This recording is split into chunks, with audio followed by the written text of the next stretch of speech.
Hi, my name is Sanjana, and in today's video, we're going to be talking about the history of the modern education system. Unlike what most people think, the education system isn't really broken because it's doing exactly what it's meant to do. But what is surprising is that it might have been beneficial or useful at the time it was invented, but it hasn't evolved in the last 200 years. It's surprising because every other industry has evolved and transformed over the last 100 years except for education. Surprising, right? I'm the last person who's going to say that everything is wrong within the education system because I know that there have been a lot of improvements within and in it. So I'm not going to be that person and say that everything is wrong, but the fundamental structure has not changed at all. We still teach and group kids by age. We still assess and judge every child by one single test. And we have pre-decided what each age group needs to know. Nothing more, nothing less. So in this video, we're going to be trying to discover and uncover how the education system started and under what circumstance did it start, and whether the education system still makes sense in the current situation that we are in. So if you like this video, don't forget to like, share and subscribe. And with that intro, let's get into the video.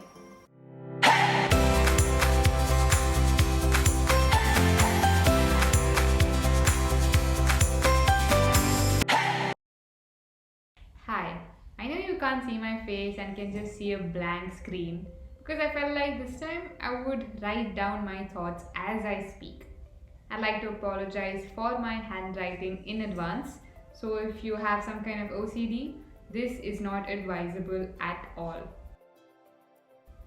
So first let's start by trying to understand that the modern education system, the way we currently know it and see it as, was invented back in Prussia sometime early in the 1800s. But what do I mean by modern education system? Because honestly, there is nothing modern about it.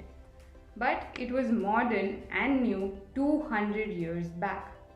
So what constitutes the modern education system that Prussia started? Well, there are a couple of things.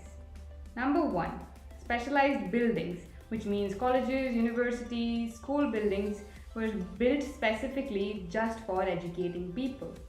Number two, we have placing them in age-based groups, which means putting all 6-year-olds together, all 7-year-olds together, and you keep them like this until they have graduated.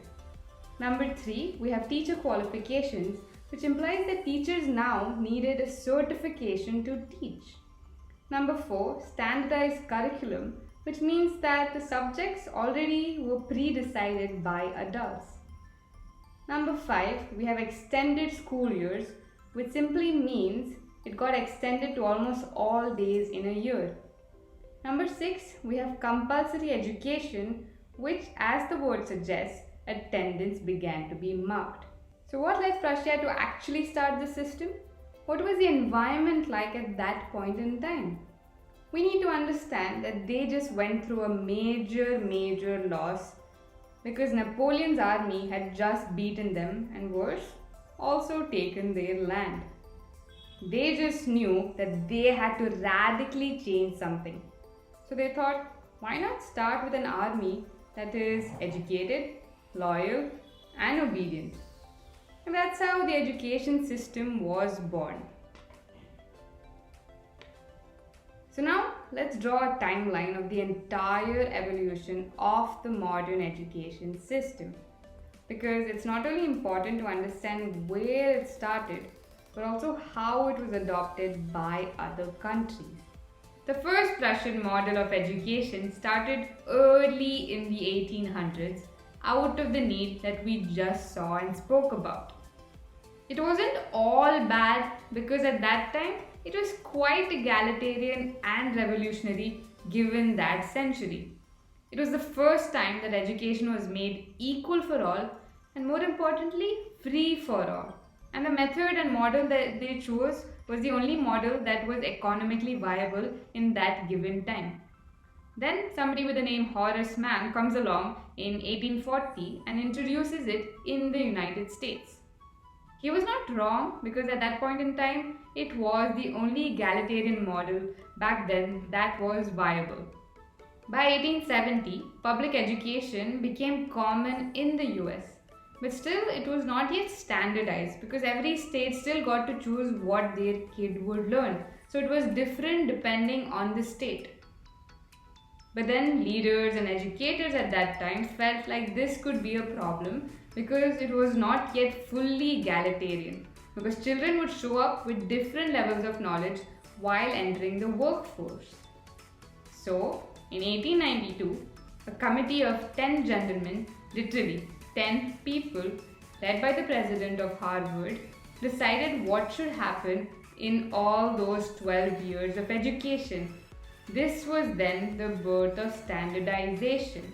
It seemed futuristic and egalitarian at that point, but the problem starts when it stopped evolving from that point onwards. Now let's mark where the internet started. And this part is definitely revolutionary, or at least it should have been. Why is the internet revolutionary, you ask? Well, for a number of reasons. It is the first time we can make time for real interaction in class by doing project and collaborative work that would eventually lead to higher emotional intelligence.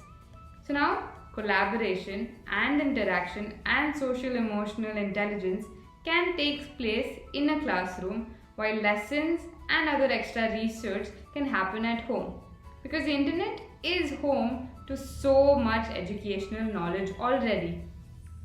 This has not happened yet for multiple reasons, but this method could really flip the classroom so that learning can happen at your own pace, which is true quality and equal learning. So I believe that the internet is the one thing that can really take this Prussian model and really help it evolve and not just continue teaching the same way for the next 200 years. The end. So that's the end of today's video. I tried to make the history of our modern education system as concise and informative as I could. So if you found this video a tad bit interesting or you learned something new, don't forget to hit that subscribe button so you can always be up to date with all my new videos that I post every Tuesday and Friday. Bye.